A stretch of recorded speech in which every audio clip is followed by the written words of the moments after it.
Iran on the edge. Is the world on the brink of a devastating war? Close your eyes for a moment.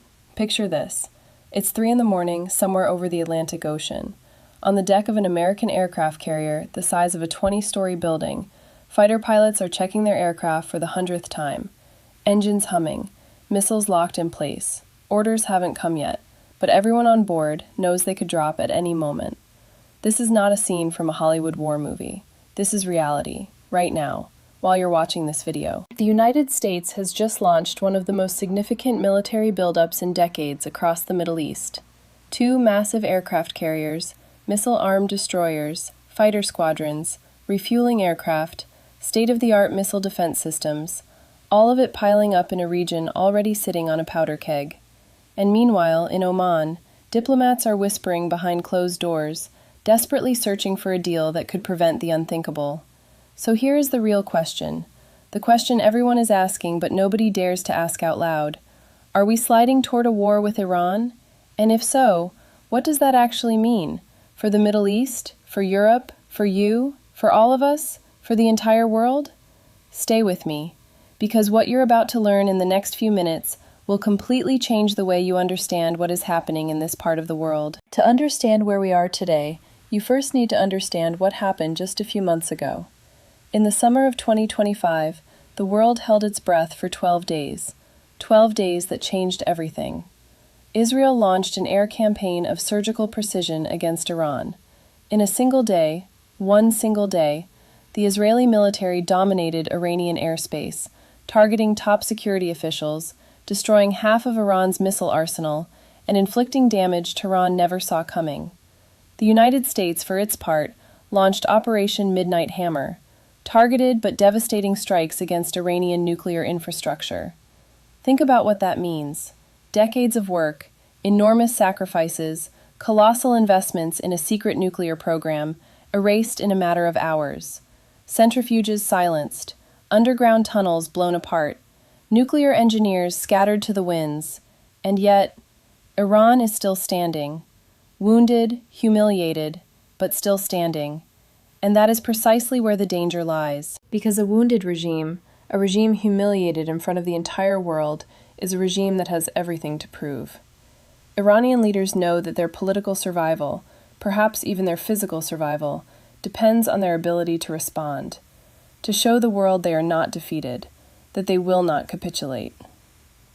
Here is what Dana Stroul, former senior Pentagon official and now research director at the Washington Institute for Near East Policy, stated with remarkable frankness. She said, and I'm quoting very closely, "The United States military is ready to conduct a sustained, highly kinetic campaign if President Trump orders it." The word kinetic in military vocabulary is not a polite euphemism. It's the term military professionals use for real war, real strikes, real destruction. A highly kinetic campaign means total, coordinated, massive warfare. And she went even further. She said the U.S. military can rapidly reposition resources from around the globe and deploy an extremely lethal force in a very short period of time onto a single theater of operations. No ally, no enemy is capable of what we are seeing from the United States in this current buildup. Let that sink in. A former Pentagon official, a woman who has seen the inner workings of the American military machine from the inside, is saying publicly that what is being deployed in the Middle East right now has no equivalent anywhere in the world, not among allies, not among adversaries. Nobody is capable of doing what the United States is doing right now. This is not bravado. This is a cold, factual, strategic assessment, and it should make us think very seriously. Now let's talk about what is actually happening on the ground, because the numbers and the details are absolutely staggering. The USS Gerald R. Ford. That name might mean something to you, or it might not, but here's what you need to know. It is the largest warship ever built by humanity, an aircraft carrier over 330 meters long, weighing nearly 100,000 tons at full load, capable of carrying up to 90 combat aircraft. It is a floating city, a mobile military base, a demonstration of power all by itself. This ship was heading home, back to its home port in Virginia.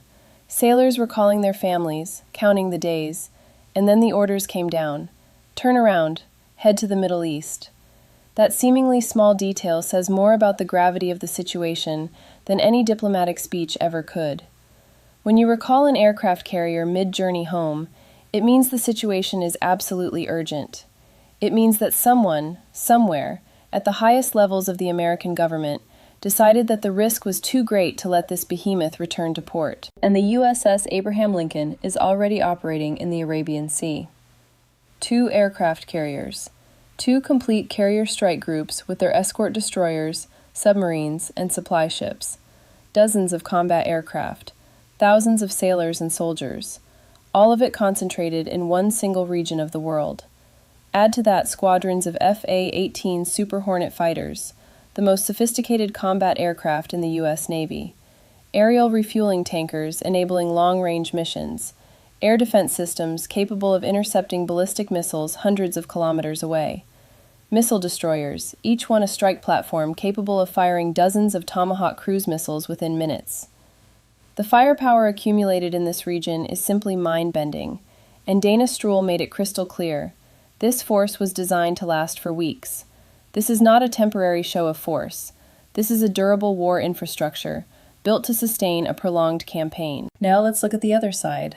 Let's look at Iran. Because to truly understand the dynamics of what is playing out right now, you need to understand what position Iranian leaders find themselves in today. And the answer, according to the best-informed experts, is an extremely weak position, far weaker than they would ever want us to believe. Dana Stroul was absolutely clear on this point. Iran is completely outmatched in conventional terms. Nobody should be under any illusions. Those are her words. Think about what Iran has lost over the past 2 years. Its nuclear program significantly set back by American strikes during Operation Midnight Hammer. Half its missile arsenal destroyed during the 12-day war. Dozens of its most important security officials eliminated. And above all, above everything else, its network of proxy forces, the famous axis of resistance it had spent decades building, is in tatters. Hezbollah in Lebanon, once Iran's most formidable projection force, has been massively weakened by 2 years of sustained Israeli operations. The Shia militias in Iraq, who were supposed to serve as Tehran's shield and sword, refused to engage when last summer's war broke out. They watched Iran bleed without moving a single soldier. Elements in Syria? Also scattered, weakened, disorganized. Iran found itself alone against Israel, alone against the United States, and its allies, those for whom it had invested billions of dollars and Iranian blood over decades, chose their own survival over solidarity with Tehran. This is an unprecedented strategic humiliation in the entire history of the Islamic Republic. And yet, Iranian leaders have not capitulated. They cannot afford to capitulate. And that is precisely where the situation becomes truly dangerous. Stroul precisely described the current Iranian strategy, a combination of brinkmanship and negotiation. On one hand, threatening declarations, military exercises designed to signal their readiness, shows of force to demonstrate that they are not finished. On the other hand, participation in indirect negotiations in Oman to slow the countdown, to buy time. It's a weak hand played with the art of bluffing, and everyone around the table knows it. Steve Witkoff, Donald Trump's special envoy to the Middle East, issued a chilling warning. Iran is reportedly within 1 week of possessing enough raw materials to build a nuclear bomb. 1 week. 7 days. That is the level of tension we are living through right now. Trump himself gave Iran a 15-day ultimatum to reach a deal, warning of what he called a regrettable outcome if they failed. In Donald Trump's diplomatic language, regrettable very often means catastrophic. But then why negotiations at all? Why Oman?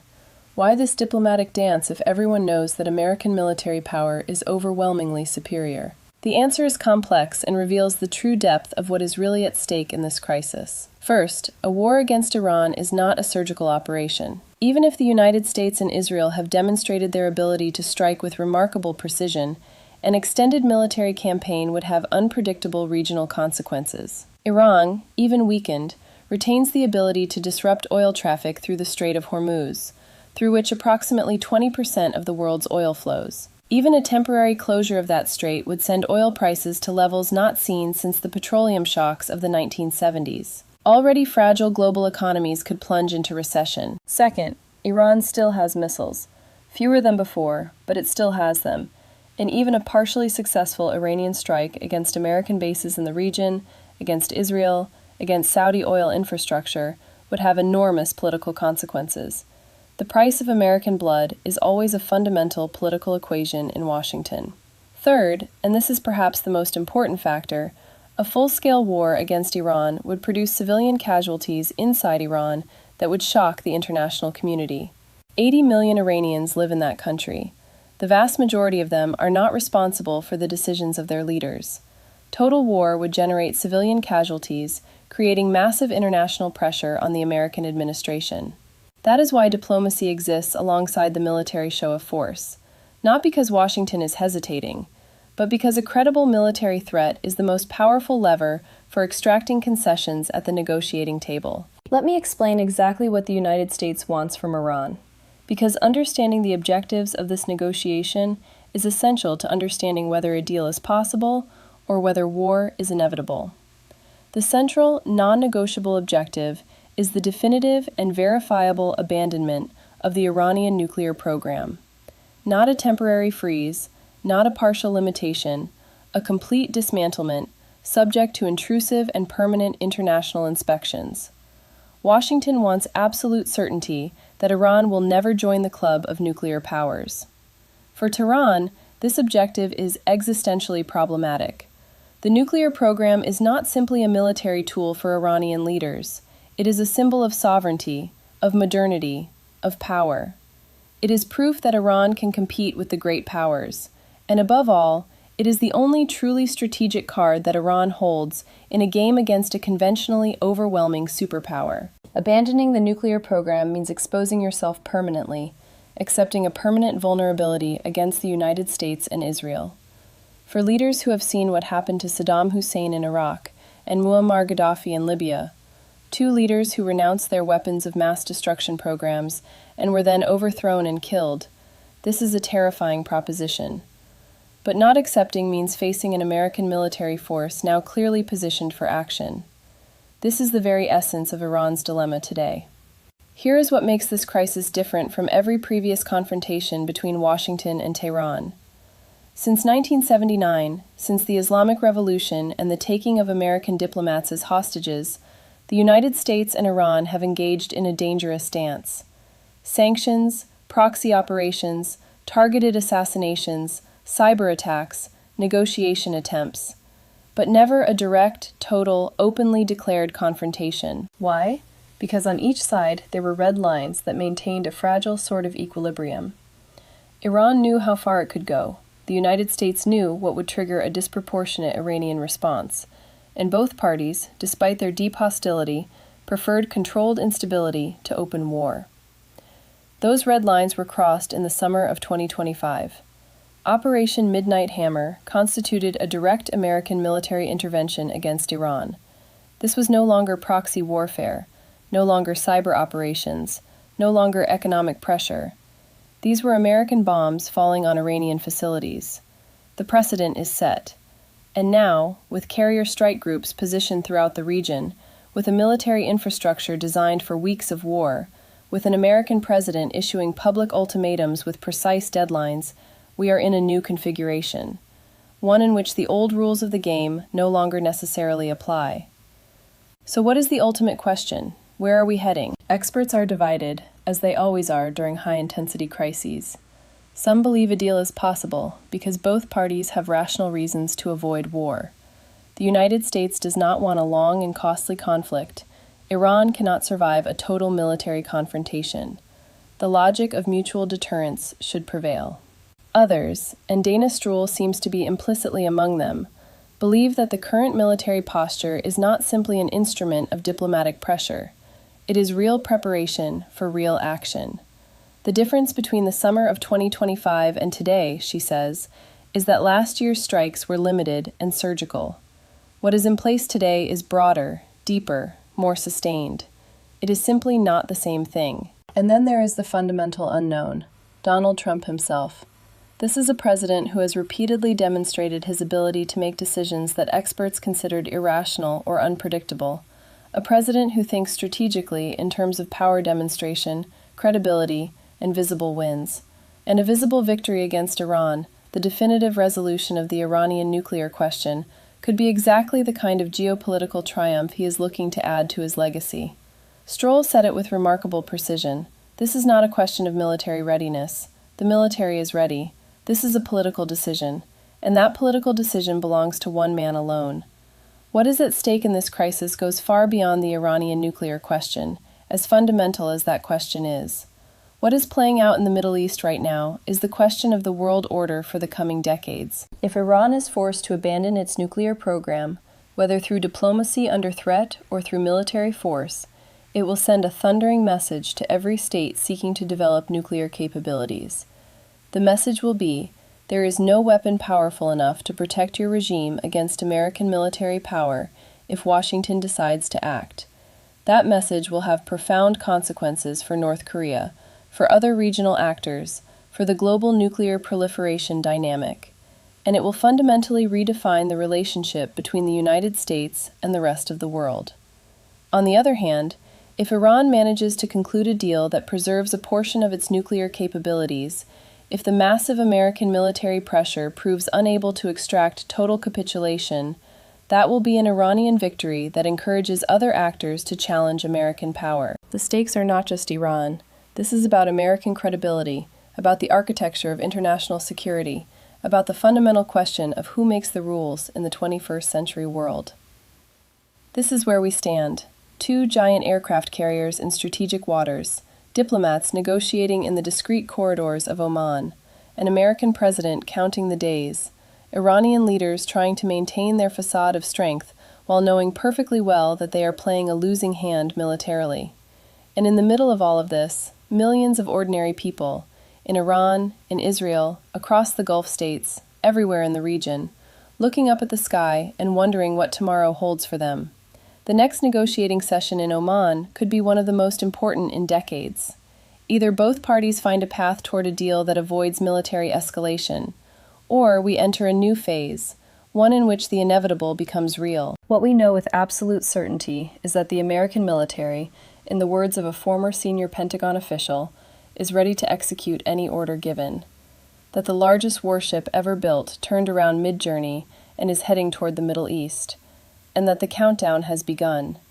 The world is watching, and you should be watching too, because what happens in the coming weeks could redraw the map of the Middle East, redefine the world order, and touch each and every one of us in ways we cannot yet fully imagine. If you want to keep following this crisis, to understand its developments as they unfold in real time, with this same depth of analysis, subscribe, because this story is far from over, and the next chapter could change everything.